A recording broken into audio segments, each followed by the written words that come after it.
Welcome to Let's Be Well Together podcast. We're your wellness check-in team. Join us each week or when you can. We enjoy exploring wellness concepts and reminding you to make time for wellness. This is episode 75. We hope our territorial acknowledgement improves allyship with Indigenous people within a reconciliation process. We're on the Haldimand Tract, located on the traditional territories of the Neutral, Anishinaabe, and Haudenosaunee peoples.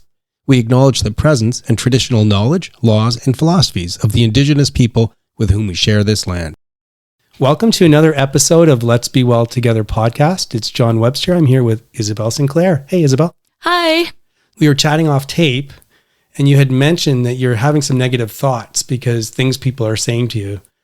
Tell me a little bit more about that. Yeah, so as I've progressed through my university years, my interests have changed. So I've switched programs numerous times, and that's kind of brought about some negative impressions. People have told me that I'm a bit wishy-washy. I can't commit to a certain subject. So I thought it could be an interesting topic to discuss with you today. Even though you're probably trying to get past the negative thoughts, it probably eats away at you somewhat. Yeah, for sure. Especially when these comments are coming from loved ones or people I admire a lot. It definitely makes me think twice about maybe what my true intentions are behind switching programs. But at the end of the day, I recognize that I have to live with myself and my choices. And I'm at a stage of life where interests change. You're growing. Like being a young adult is hard enough. So I just have to choose not to care about the negative connotations that people may have of me and my career choices. Well, choosing not to care and not being affected are two different things. So yeah, it is interesting. And what I like about this is I'm at a different stage in my life. I'm not at retirement yet, but I can see that light down a tunnel. It's kind of scary. So I can look back, but you're looking forward, and it's just an interesting time. Why don't I ask you initially, like when you mean change programs, why don't you give me a couple examples? For sure. So I began my first year in kinesiology at the University of Waterloo. I quickly realized that despite being so interested in movement, that I didn't want to pursue a career in this, and that I've always been drawn to law, especially for the facets of reading and writing. So I switched into legal studies, and then a year down the line in legal studies, I couldn't get my head wrapped around the fact that I wasn't taking English literature as well. Reading is one of it was my first love. I love reading so much, and it's such an integral part of me. So I knew I would regret not pursuing a double degree. So now I'm a double major in legal studies and English literature. I'm not an expert, so I can't tell you how to get past these things. But what I can do is share some of my own experiences as well. And that's a message too, if I could just segue for a second. A lot of times, and this is a message I say often on the show, a lot of times people think that there's only two options, which is not to say anything to somebody who has a question or to send them to a specialist. Mm-hmm. But that's not really how life works. Like usually when I have an issue that I'm trying to get past, I want to talk to somebody I know about it. I don't need to go to an expert. I talk to friends, family, what it happens to be. If you do think you need to talk to some professional, that's great. But if you also feel like you can talk things through, that's the kind of thing we can do here in these conversations. And in this one, when I look back, I have to say that I often, and a lot of people in my shoes, often see the grass as being greener on another side. There's a lot of self-doubt about whether I should have done something differently, even in law. So like, I'm happy to be a lawyer. I'm happy where I ended up, but there's a lot of different things you can do as a lawyer. And a lot of times in my career where I thought back and thought, what in the world did I do? Why didn't I go into field A or B? And ultimately, at the end of the day, you've got to be true to yourself. Of course. And I think that's an interesting point regarding the legal field. It's so open, and as time progresses, more niche fields are developing, like AI, which you probably never would have thought would have developed when you began your career. So I can't even imagine what will have developed when I begin mine. So I think it's a really interesting point of always thinking that the grass is greener on the other side. And I think that's what really draws people to kind of make drastic changes in their lives, which is why I'm a firm believer in trying everything once, just to make sure that I have solidified like what I want to do. So that's a really interesting point. My message to you would be that if you felt like those changes were something that you were compelled to do, it's really important that you think about making those changes now, because you can't do them later, right? Like once you lock yourself into a certain career, a certain education pattern, once you get so far down the road, a bunch of doors close behind you. Yeah, Right? and that's what I've identified too. Like I acknowledge that I'm a young adult. I still have the possibility of making these changes without being super tied down. Like I don't have a mortgage to pay. I don't have a family to feed. There's a lot more lenience towards what I'm able to do. And I think that's why I really just want to put myself out there and throw myself outside of my comfort zone and make sure that I'm pursuing like these internal feelings that I'm feeling inside me to try these things at least once to make sure that it's what I actually genuinely want to do later in Now, life. I imagine that there's a bit of self-doubt, even if no one said anything. Yeah. You probably have an element of self-doubt having made that change in any event. For sure. Self-doubt is omnipresent in my life. I feel like I'm always kind of doubting myself every time I try to pursue something.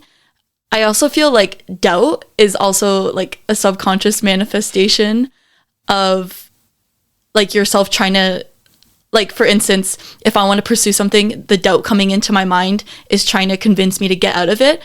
Sometimes when I doubt myself, it kind of pushes me to continue because I kind of identify this doubt as an outsider telling me not to do something, which only makes me want to do it more. Interesting.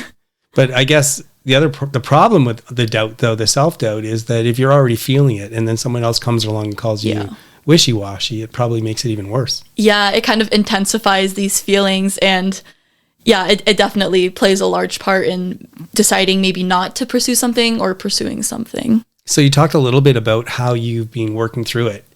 Is there any other ways where you've been able to kind of move past it? And have you got to a point where you feel comfortable in your own shoes? Yeah, I definitely feel comfortable in my own shoes. And it was definitely a process to work through. I found that journaling was a great tool for me, at least. I was able to introspect and really write down my goals and what values I value most, what I want out of a career, what I want for my life, without the external noise from family members, like community members and people at school, even like academic advisors. It really helped me kind of narrow my perspective of myself, which I'm very glad I got into journaling because it's helped me become like the woman I am today. Well, if you don't mind me asking, just technically, when you say journaling, what do you actually mean? Is there a time of day? Do you do it daily? Do you do it weekly? Just describe technically what you do. Yeah. So when I was going through like all these changes, I would try and journal in the morning, but when I would wake up late, it would happen at night. I feel like I think clearly at night before I go to bed, and it kind of alleviates the stress and helps me fall asleep better. So when times were tough a few years ago when I was going through these changes, I would do it before bed. I think that's a great idea. I also have a hard time sleeping a lot of times when my mind spins. Yeah. And I've mentioned before on the show that usually that's because I know that my to-do list that I have to accomplish the next day or the next week is really long and challenging, but I don't know what the to-do list is. So my little version of journaling is I actually sit down and write out my to-do list, or I have one for my work topics. Yeah. I update it. And even though I look at it and go, there's no way I could get that all done. It's impossible. Even though I do that, I know what it is and I can fall asleep. So I bet you that journaling at night kind of is similar, right? If you're about to go to sleep and you know that your head's going to spin, expressing it on paper maybe stops that. For sure. At least putting it down in one place helps me. It kind of validates what I'm going through, and I can just forget it because it's placed somewhere else. And then it just helps me kind of wash away like the stresses of daily life. The other thing about journaling, I know one person who he journals in the morning, and all he does is he doesn't have any directed thoughts. Mm-hmm. He just wakes up and he writes down whatever he's thinking. So it's kind of totally haphazard every day. Yeah. Do you have more kind of directed journaling? Are you writing down kind of points that you're thinking of, or do you just write down what you're thinking? Oftentimes I kind of write down what happened throughout the day, or if there's like pointed energy towards a specific thing that is bothering me, I'll kind of focus in on that and see what's going on behind the scenes, why I'm continuously thinking about it, or the stressors it's causing. I try to diversify my journaling so I don't get burnt out of writing. So I've actually written some prompts and I put it in a tin can and I'll like shake it and take a random one out just to kind of keep my head kind of interesting. Yeah, just to diversify and keep me on my toes so I never know what I'm going to write about. So I find that very interesting, and it kind of helps my writing skills as well. So it's hitting two birds with one stone in a sense. Okay, I'm going to challenge you with some questions as we finish off too. Okay. It's hard. Like, so relationship building is so important, and it sounds like you're hearing these things sometimes from people with a close relationship, but it must in a way make the relationship awkward.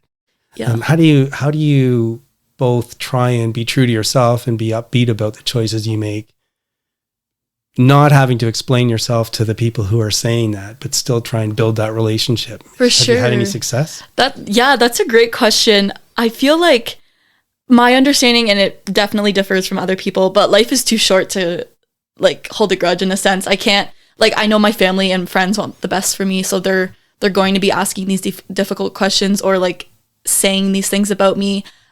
At the end of the day, it builds character. That's kind of how I brush it off. And life's too short to hold a grudge. Like, I love my friends and family so much, and I know that they don't necessarily mean these comments to be degrading. They just want to ensure that I'm really doing what's best for me. So just kind of brushing it off and being the bigger person in these scenarios, because a relationship with my family members isn't worth my anger towards them saying a specific comment. Yeah, I can tell you too. I'm a parent. Yeah. My kids are all older now. I am sure that I've done that. For sure. Not exact scenario, but something. And it comes from a good place. You're just trying to make sure your kids think things through. Exactly. You're just trying to make sure they understand consequences. Yeah. So it's unfortunate because, sometimes that the kids probably already thought it through and they also don't want to talk about it because it's a hard question. Yeah. So, but you ask anyway. For sure. Hopefully you'll see that it's coming from a good place. That's all I can say. Of course. Well, that was great. That was a great chat. Hopefully we'll have another good one soon. Of course. Looking forward to it. Guests are giving their time. Expanding our minds. Today's interview is in the category of social wellness. It's the second interview with my friend and city councillor Ross Earnshaw about challenges associated with homelessness. Last time we got a sense of who the people are and some of the challenges they face. And today I'd like to find out more about initiatives that have been attempted and the challenges that those initiatives face. So welcome back, Ross. Thanks, John. It's good to be back.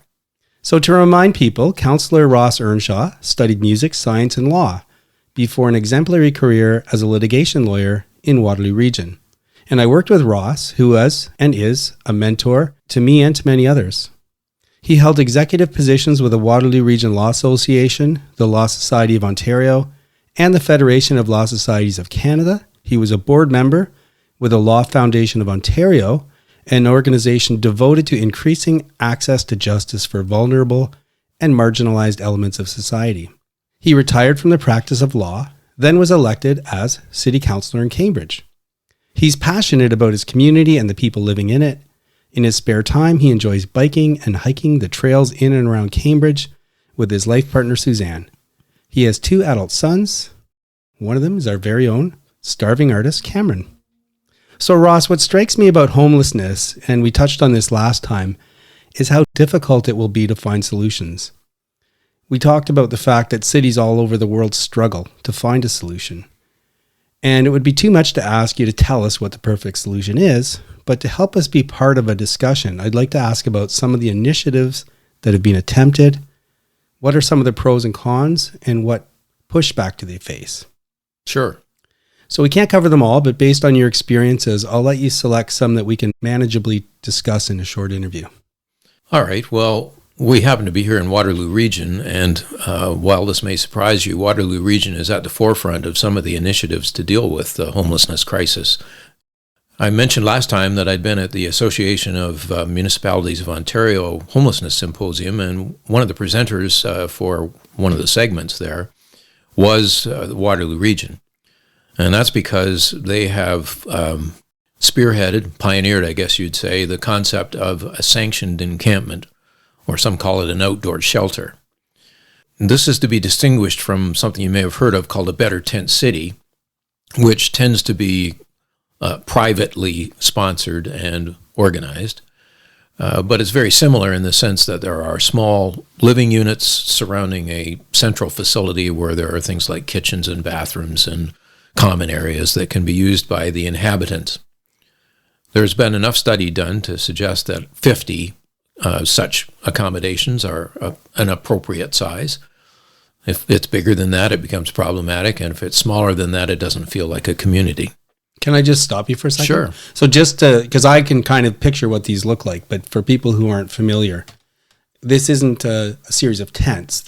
It would be more like small sheds. So there's 50 small type shed sized buildings that would have, I suppose, a bed and maybe a washroom. Or is the washroom centralized? No, the washrooms are centralized. But yeah, you're on the right track. And a garden shed concept is pretty accurate, really. There are a number of different providers of these shelters. Some are made out of wood. Some are made out of shipping containers. And I even found one down in the States that's sort of a prefabricated size and shape, and it's delivered on a flatbed. 50 of them are delivered on a flatbed truck and assembled. Is there electricity? Yeah, let me just tell you about the accoutrements. And it depends a little bit on whether it's a private Better Tent City or whether it's the sanctioned encampment. But since we were talking about Waterloo, the sanctioned encampment has air conditioning, heat, wow, hydro. There's a bed, there's a small refrigerator, quite comfortable. At least it appears to me to be. One of the things I've learned is that it's important to talk about lived experience, and I certainly haven't had lived experience. I've learned to talk to people who have, and it's startling the perspective you get. So there are 50 of these cabins. There's security that's provided, both to help the people who are living there and to give a sense of comfort to the people who live in the vicinity outside the encampment.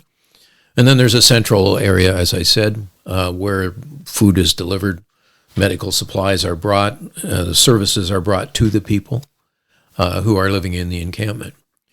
And Waterloo is the first, as far as I know, certainly in this area and possibly in North America, to pioneer the concept of a sanctioned encampment.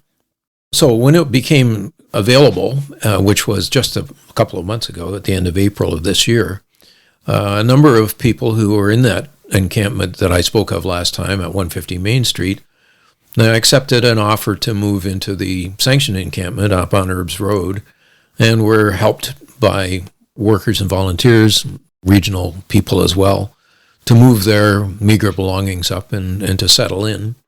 And they filled the place slowly. They didn't move 50 people in all at once because, after all, it is meant to be a community. I think back to my days as a student when I moved into an undergraduate residence, and you don't know who's going to be there. You don't know who your friends are going to be. You don't know if you'll blend in or not. And so they wanted to move slowly. The place is monitored, and the social workers and so on are provided by the Working Center here in Kitchener, and they have many years of experience. So that's one venture. Can I just ask a couple Yeah, points absolutely, on that? yeah. It sounds amazing, and it's really cool to be living in Waterloo Region. It seems to me, though, that last time you said that some places, some shelters, don't allow people to come in if they're couples, or if they've had problems with violence or some other stuff. I assume that there's still issues. Like, not everybody can just move into these places you're describing. That's right. The Working Center actually vetted people who indicated a willingness or an eagerness to move into the sanctioned encampment or the outdoor shelter. And so they were selective about who was allowed to move in. Anybody with sufficiently severe problems to not be capable of living in that kind of community was sadly rejected. But the preliminary indications are that it's quite a successful experiment. And if so, my hope is that it will be replicated somewhere in Cambridge, because another thing that we didn't talk about last time, and I perhaps should have mentioned, is that most of the people who are living in homeless encampments in various cities around the province are actually people who were born and raised in those cities or in those communities. So they live in the cities where they were born and raised. Right. Which is why there's some difficulty with having a shelter at some remote distance from where the encampment is, because if you sort of forcibly move someone from the encampment into that shelter, they'll find their way back because it's their home. Their parents may live there. Their brothers and sisters may live there. Their support systems and friends may be there as well. So these are not people who come from away. There are exceptions, of course, but they're not people who come from away. They're people who have been born and raised and brought up in Cambridge, and that's why they want to stay there. And not to get too far into the weeds, is it somehow cost effective? Is it somehow the cost that it would be associated with putting it in place, are they somehow offset? Well, the cost of putting it in place is still sort of not finalized. I can tell you that the cost per unit was about $20,000. I don't know the cost of the central facility with the washrooms and the kitchens and the common areas, but it was substantial, I'm sure. And then there's the cost, once the place is established, the cost of operating it. So you have security, you've got the workers from the working center, you've got volunteers, medical personnel, law enforcement personnel. I don't know all of the categories of people that would be there, but there is an ongoing cost, an operational cost. And is that something the region absorbs, or is it somehow, do they find that because people are there and safe, that somehow other resources aren't tapped into? Is there any kind of trade-off at all? Yes, there is. And I'm not entirely sure about the encampment, but the sanctioned encampment, but the Better Tent City that's operating on our Delt Place here in Kitchener is sort of self-maintained. So there are a group of volunteers that assist and supervise, but the people who inhabit that Better Tent City actually have established a little board of governors, if you want to call it that, and they've set their own rules, and they administer their rules and adhere to them. A person who wishes to move in there must assign his sources of revenue, be it ODSP or Ontario Works, to the Better Tent City, and that provides a source of revenue to assist with the acquisition of food, medical supplies, maintenance, and so forth. Okay. I'm going to move you off because of time, because we have limited time. I wanted to ask you, one time months back we were talking, and we're not going to really get too much into safe injection sites, but just to the fact that they're out there, and there's some people who are in favor and there's some people who aren't in favor. Not taking sides, you said something about Guelph. You said something about Guelph, and there's a safe injection site, and located close to it were various either organizations or entities that help people when they're ready to make the move off of being drug dependent. So I'm wondering if you could just tell us logistically, what is it that you were talking about, and how does that seem to help? Well, let me start by correcting you on some of your nomenclature. Unfortunately, safe injection site is often used, and it has a bit of a negative connotation. The proper name is consumption treatment services sites. And the name tells it all. Consumption can include safe injection, but it can include other means of consuming drugs. Yeah, I guess there's a lot of pills and stuff, for example, these days. Yes, and you can smoke it, and you can drink it, and so forth. So it's not simply injection, but it's a safe place where, under the supervision of medical personnel, persons who wish to actively use some kind of drug in some fashion can do so in a safe environment. And if something happens that is adverse, there's a medical team right there ready to assist. What has come to be called wraparound services is what you were referring to. So at the consumption treatment services site in Guelph, which, by the way, is right downtown and on one of the main streets, there's a legal aid clinic, there is a small marketplace, there's a public health unit for not just homeless people, but people in the community who don't otherwise have the ability to finance the acquisition of medical services by more normal means. Perhaps they don't have an OHIP card, whatever. And they're all in that same facility, and therefore they're immediately available. The other thing that really impressed me about what was going on in Guelph was that if a person comes in to make use of the consumption treatment site, and during the course of his or her attendance says, I really hate this lifestyle, I want to escape from it. Which, if I can interrupt, is really the key, right? Like, it is. If anyone is able to take steps forward and get out of that situation, it has to be their own initiative. Yes, you're absolutely right. Some of the people that I encountered at the doors when I was campaigning, and I've spoken to since I've become a councillor, are of the view that people should be forced into rehabilitation. And everything I'm told by the experts in the field is that forced rehabilitation doesn't work at all. The person has to want to have some help. But if I do want to have some help, wouldn't it be nice if at that moment where I have that kind of eye-opening moment and I really want to take that initiative, there's something close by that can help me? In Guelph, it's literally 2 steps away. It's adjacent to the safe injection consumption treatment room. It's literally 2 steps away, and it's a mobile connection to a local psychologist or psychiatrist who's able to immediately prescribe appropriate medication to assist in the rehabilitative effort. And what I've been told, I don't know this except what I've been told, but by people like the CEO of the Cambridge Memorial Hospital, is that there's this moment of time when a person will have that epiphany that they need to get some help. And if they are told, okay, we'll put you on a waiting list and we'll get to you in 2 or 3 weeks, they've slipped back or they've drifted away from the community or they're lost. And so there's a much better, I won't say perfect, but there's a much better track record with a facility like a consumption treatment services site that I saw operating in Guelph. I've actually toured it twice. It's pretty impressive. Well, shucks, I'm really frustrated because I look at the clock and I can see we're already out of time. So maybe in a few months we'll come back and talk about some more. But having said that, and I'm not going to shut you down, but having said that, it's really great to know that at least there's things that we're working on and there's some hope. And just again, to just jump on my soapbox for a second, I remember, so without naming people, I know people who are in government in different levels, and I hear them passionately trying to figure these issues out, and it's becoming more and more important. And I like to hope that it stays on the front burner and that we just keep working on this, and things like the outdoor shelters and other initiatives, that they start to make progress and we start to find where the holes are and start to fill them in. I know we're out of time, but I wonder if I could just carry on for some. Please.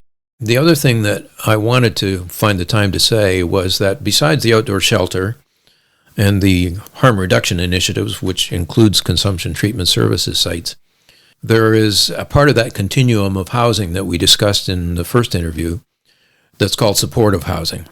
And there are 2 organizations locally here in the region of Waterloo that are doing an exemplary job in supportive housing. The first is called the House of Friendship, and it has recently opened a 100-bed facility. I think it's approximately 100-bed facility in Waterloo, where not only do they provide housing and shelter, but they also have social workers, they have psychiatrists, they have medical doctors, nurse practitioners, all of whom volunteer their time and participate in the assistance to the people who come to them for help, to try to rehabilitate them, to wean them from whatever their problem may be, whether it's mental health issues, whether it's addiction, whether it's just impoverishment, and to allow them to work their way back into society and move along that continuum from supportive housing to affordable housing and find a place and reclaim themselves.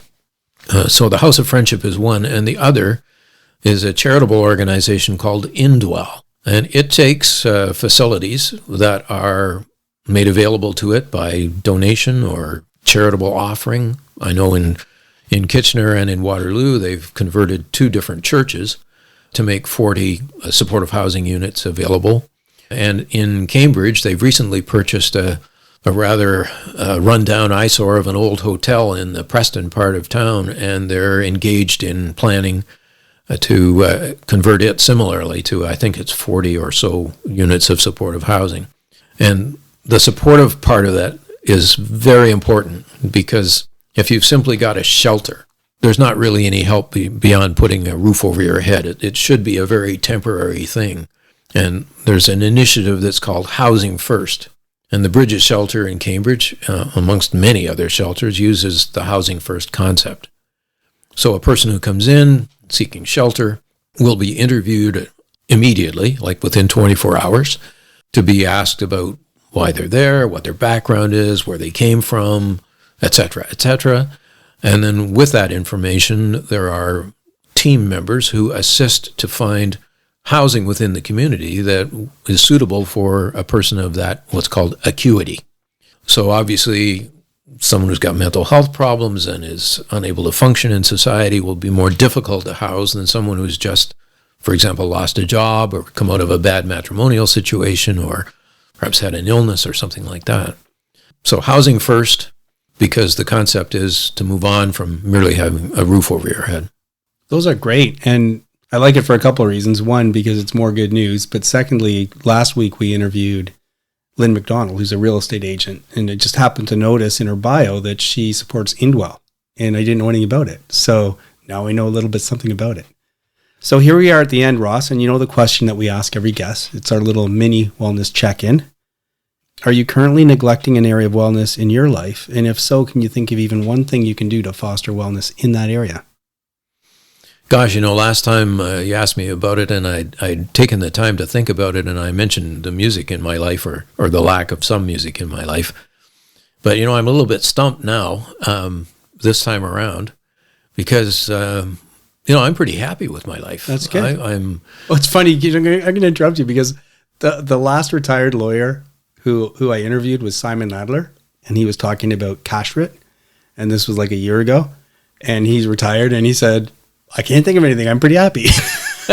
So maybe you need to be a retired lawyer. Oh, that's good. Well, I'm busy with this counselor job. I find it challenging and exciting, and it's stimulated me much beyond what I had when I first retired, and became pretty inactive because of the pandemic. Inactive in the sense of getting out in the community and being stimulated by what I was doing. But I've also found a couple of law-related things to do. I've done a bit of mediation. I've worked as an estate trustee during litigation. And so I remain involved in my professional background. I'm finding this counselor thing a whole new career, which I find stimulating and exciting. Today I bicycled 38 kilometers with a friend of mine before I came over here. So if I fall asleep later on, you'll know why. But I'm pretty happy with the way things are going. My health is good. I eat well. I'm active, and I'm stimulated. It's great. Okay. Well, on that note, that's a perfect one to end on. Thanks again for your time. 2 interviews. It's really helpful. And we hope people, like we said last time, get interested in this topic, and we start to find more and more solutions. Thanks, John. It was a pleasure to be here.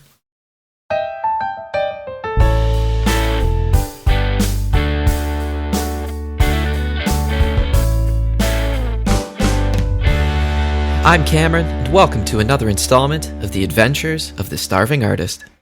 This week has been a little bit of a wait around and see week, sort of the hurry up and wait, and a little bit of a dash of the mess around and find out found up in here too. Bit of a mixed bag, but all good stuff. I've been waiting for quite some time for a number of projects to work their way through other parts of their development and finally get to a place where I get to hear the stuff. Lots of stuff has been in that category for a number of months now. I'm still waiting, for example, to hear about the status of that short film. No idea what's happening there at this point. I might just put the music out on my own and get around that, because you may remember I've been sitting on that for ages. But we'll see. I'm still waiting to hear back on an audition that I had a couple weeks back. Not quite sure how much longer I should be waiting for that before I hear one way or another, but I imagine it'll be pretty soon. Still waiting to hear about, now this is a long game here. Last year I recorded one for an animated spin-off of a popular show that I'm still not allowed to name until it's out. So I'm still waiting for that to come out here. Lots of those sort of hurry up and wait. But I finally got one back this week, and it's weird because it was the one I did second most recently. Yeah. So, not all of them are months and months of waiting. This one was only about 3 weeks. But this is for one where, you might remember, they had asked me to do something bluesy and riffy on the piano, and that was all the direction I got. And then I sent over stuff that was bluesy and riffy, and then they sent over reference tracks for the sound they were looking for. Whatever. We got it done. I finally heard the mix back, and the master is sounding really good. It's going to be coming out June 23rd, and it's called What Do You Take Me For? The band is the Silvertone Hills, and looking forward to that being out. Throw that on the old Spotify playlist I have going that's entitled Happy to Have Played a Part. If you're interested in hearing more of the stuff that I work on, you can find that one on Spotify. It's just a list of everything that's available on Spotify, where I've had some sort of a hand in it, whether I'm playing keys, singing some parts, writing some parts, helped in the studio production, anything that I did to help out, it'll make it onto that list. So keep your eyes and ears peeled for that one. As soon as any of these other projects I've been waiting on make their way through to the release stage, I'll update you on those too, because trust me, I'm probably the most excited to hear some of these. But for now, that's all I've got for you. Thanks very much for listening. I'm Cameron. This is The Starving Artist. Until next time.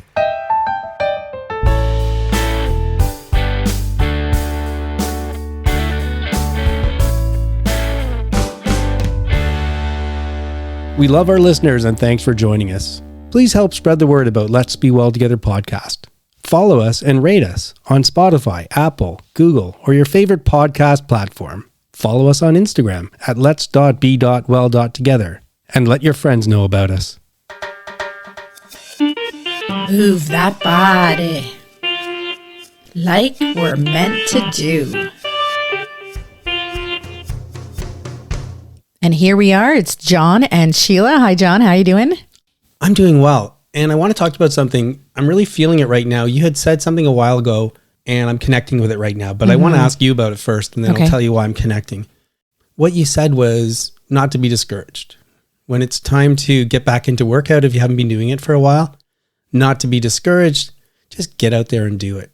What did you mean by that? Because I have kind of my own experience. I feel like sometimes there's a little bit of a cycle that you don't eat well, you didn't sleep, you're overworked, and so you're just feeling too tired. You're like, I can't work out, or what's the sense? I'm already gained this or did this. So you have to stop the cycle and get out there, because no matter what shape you're in, it feels so much better and it really helps. I find when I'm tired, like sometimes I'm just so tired, I go to work out and I have energy. I come back feeling so energetic.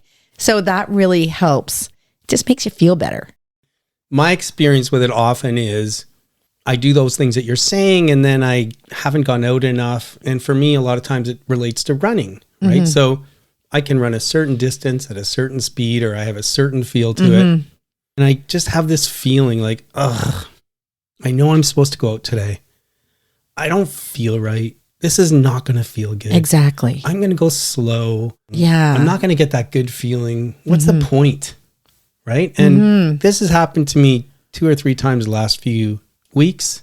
I had that feeling and I just said, just go, just get out there. Just go out there. And, you know, even if you don't do your whole workout, even if you're like, for you, you're doing a 10K, do 5K. For me, if I'm going to the gym, just cut my cardio down and do, if I don't have time, you don't have to do the whole workout, but just get out there, because it really does help with everything else. Even if you feel really busy or if you feel too tired, it really helps give you energy and refresh your mind. My experience is a bit different. If I'm planning to do 10K and I'm feeling that crummy feeling, what I say to myself is, don't worry how long it takes. Even if I have to go slow, even if I have to walk, run, just get out there and do it. And it's crazy how many times that happens. And I go out and I'm like, wow, I'm kind of faster than normal, or wow, I feel better. But here's the thing that happens every single time, including today, because this happened to me today. I got home. I felt great. Exactly. I'm walking around the house right now. I went for an early morning run. I'm walking around the house, and that feeling I had yesterday that was driving me to think, I can't run. I'm too like, ugh, I just don't feel good. It's gone, and it's been replaced by an energized feeling. Yeah. And it helps so much with refreshing your mind. But also I find that I come back, I'm more energetic, and I'm not as hungry. Right. So I don't eat as much. I find that if I work out, I come back and I eat better. So that helps too, kind of break the cycle. That's what I'm saying. Don't give up. We're supposed to be really supportive in the whole wellness journey with each other, with ourselves. We're supposed to be nice to ourselves. Yes. But guess what? There's a whole bunch of times where you just have to say to yourself, suck it up, buttercup. Yeah. Just you get out literally there. have to say that to yourself. And stop whining. Yeah. Get your butt in gear. Get out the door. Do your thing. Lift the weights. Go for a swim. Go for a walk. Go for a bike. And you might think that you're being harder on yourself by talking like that, but guess what? You're going to get the rewards later. Yeah. There's a thought. Popped up while running. It's a pretty good time of year for me. And if you listen to episode 22, just about a year ago now, you'll know that this is a time for what I call my rebirthday. And what's all that about? Well, when I started my running journey and getting back into health in June of 2016, I did my first 10K run in many years. And I'd only ever maybe done it a couple times in my whole life. And that was a real game changer for me. For some reason, I felt totally different after I did that 10K. And then I realized about 3 months later, I had done a 10K run at least once a week, every week. And so I stretched that out, and that became a year. And then it was 2 years. And then it was 3 years. Now I just finished 7 years. So every week for the last 7 years, I've done one run of at least 10K. And in fact, my average run is now over 10K. And it's really meaningful for me for a couple of reasons. One of them is because it reminds me every time I do it that my life changed so much and so much for the better, and that I felt so different. And secondly, the only way you can keep that streak alive is luck. Lucky not to get any serious injury, lucky not to get any serious illness. And I have to say, though, that this year was the hardest. And maybe I'm getting a little sluggish and a little lazy about the whole thing. And I'm starting to forget how great it felt back in 2016 and 17 when I'd first kind of had that change and had gone from being extremely overweight to very healthy. And then every year it slips a little bit, and then a little bit more, and then a little bit more. And for whatever reason in the past year, so 2022 to 2023 was the hardest for me to stay motivated. There were times where I just didn't really feel like doing very much. And especially after I trained for a marathon and completed the marathon, there was a good chance for me to just do nothing at all and just kind of take a big break. And I was really feeling motivated to do that. And I think, and part of the reason why this rebirthday is probably the most special to me is because it was probably the closest I came to losing it. This year was the closest I came to 1 week saying, don't worry about it, it's not a big deal. And somehow, just because of having to do this 10K run once a week, that was enough, I think, to keep my toe in the door so I didn't completely fall off and gain way too much weight and get way out of shape. Having that goal, I think, has really saved my bacon this year. Having had that goal of a 10K at least once a week, it was enough to keep me just fit enough so that now I still have work to do, but it's a lot more manageable. Like I have a lot less distance to travel because I kept that little toehold, kept it going. Last year's rebirthday was like, woohoo, it's fantastic. This year it's like, whew, that was close, man. But still, it's something worth celebrating. It's me. Am I? Yeah. Just let me say, flip side of the coin. If you want to avoid stressing out Sheila, there's one thing you definitely have to do. There's lots of things, but yeah, that's true. But there's one where I can actually see, if I'm looking at you, I can see all of a sudden the stress build up inside you. And especially because you really can't say anything sometimes. And what that is please take your shoes off when you go in the house. Mm-hmm. Oh my God. Especially our house. So if people come to our house and they don't take their shoes off and they just start walking up the stairs, I see that look. And if there's somebody that Sheila doesn't, like if someone Sheila knows, she goes, oh, hey, do you mind taking your shoes off? But if it's somebody they don't know and she's not comfortable telling them what to do, it's just like, oh my God, she's just going to be so stressed out. Well, first of all, usually when we have people over, I've cleaned the whole house, like I've done this huge clean and there's wood floors throughout our whole house. We don't have animals. When you're wearing your outdoor shoes, you come in, you could scratch my floor, but also get dirt all over. I don't understand. And sometimes when we go to people's houses and we walk in the front door, and they're like, oh no, don't even bother taking off your shoes. And I'm like, there's no option. I'm like, I am taking off my shoes. We can't. I even tell them that. I said, I cannot wear shoes in the house. It's just not allowed. Yeah. No. And when we're watching TV and people, especially, I really like those Love It or Listed or those home real estate shows or whatever. And they walk around these houses with their shoes on. And I'm literally having heart attacks watching TV. Right. It's not even my house. I don't get it.